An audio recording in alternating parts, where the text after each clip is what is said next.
Hey guys, I'm back from the dead, here to bring you yet another video on my channel.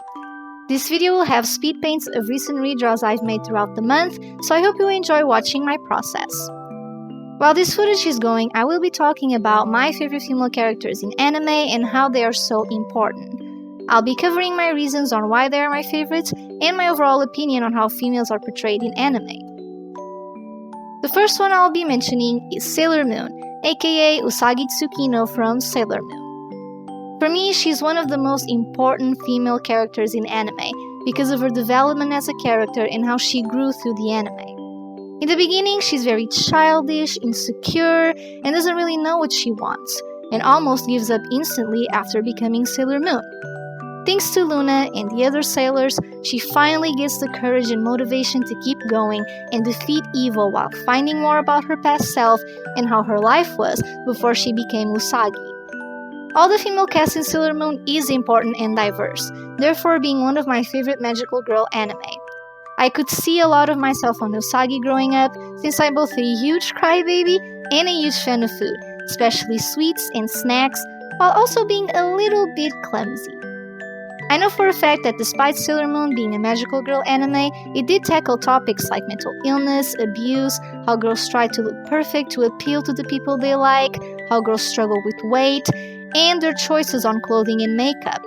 This just shows how important and mature Sailor Moon is as an anime, and that's why growing up, it was so crucial for me to watch every single episode of it, since it always had something new to tackle on.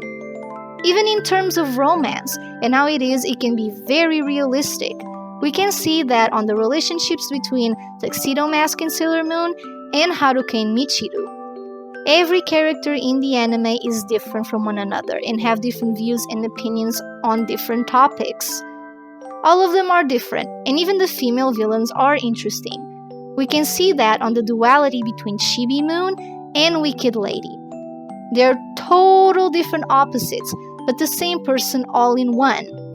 Even though we don't see Wicked Lady a lot, since that's not how Chibi Moon is supposed to be and become, we can see how evil and good combine depending on the circumstances she's in and how she can be manipulated by evil. I find majority of my favorite female characters being from magical girl anime, like Sakura Card Captor, Magical Girl Sight, Doremi, and the Pretty Cure series alongside other animes of the genre. I find the idea of girls showing how powerful they are in amazing animated transformation sequences to be one of my favorite things to watch and enjoy. Growing up, I got more courage and belief in my abilities thanks to watching animes like Sailor Moon and Tokyo Mew Mew because I could relate to them despite being young, and the troubles and turbulences they showcased in the anime. I didn't have many female friends, so it was good to come home and watch anime like this, and seeing how powerful females in anime really were.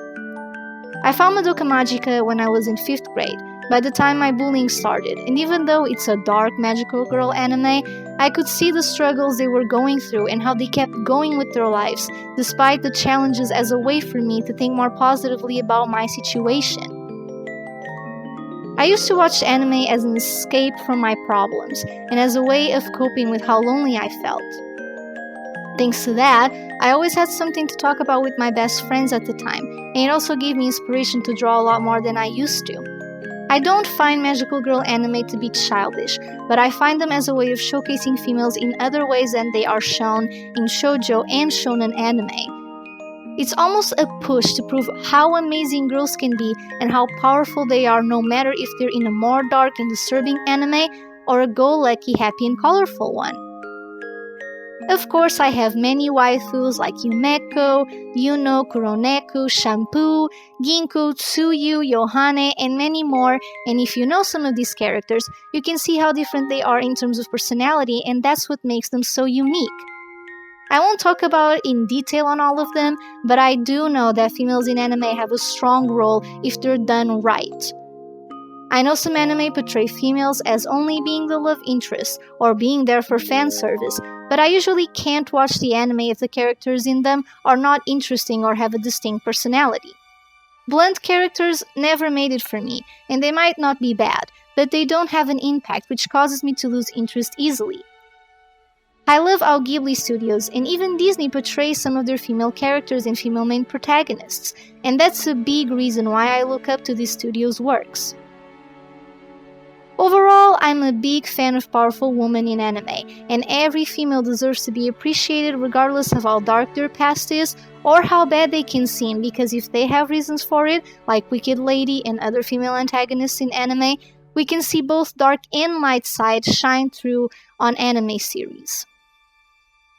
Thank you so much for watching this video, and if you stick till the end, don't forget to like, share, subscribe, and follow me on Twitter and my art Instagram if you like my redraws. I have an OnlyFans where I post pictures in cosplays and sets, so if you're interested, the link will be in the description below. I have a very interesting video regarding my OnlyFans coming up soon, so hope you stick around to see it. See you next time!